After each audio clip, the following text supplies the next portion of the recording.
Images line. My interest in line started when I was in secondary school and introduced to geometry.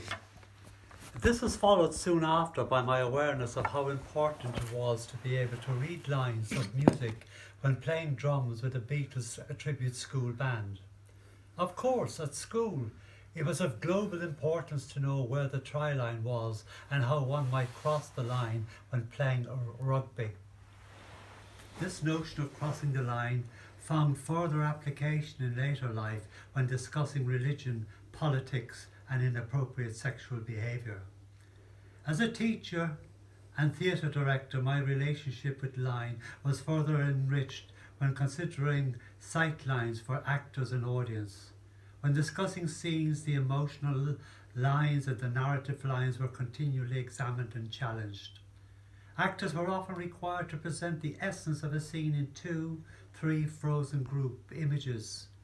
The lines, groupings on these occasions were achieved by where actors stood, sat, knelt, facing audience, being upstage, downstage, or centre stage. In addition to these details, there was also the body language, finger pointing, and where the eyes were directed for each actor.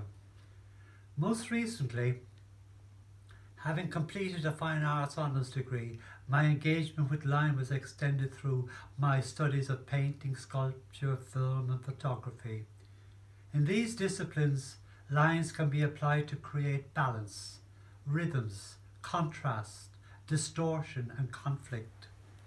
These lines can provide grace and movement, power and excitement, dignity and stability.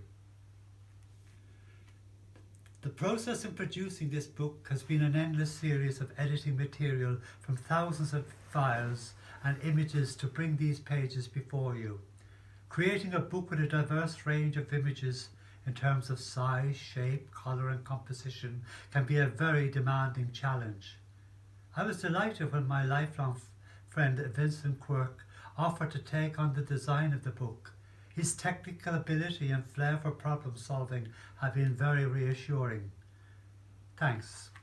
Finally, I would also like to thank Stuart Goodwin for his continual encouragement, belief in my work and the occasional brutal criticism which have kept me focused over many years of fruitful collaboration.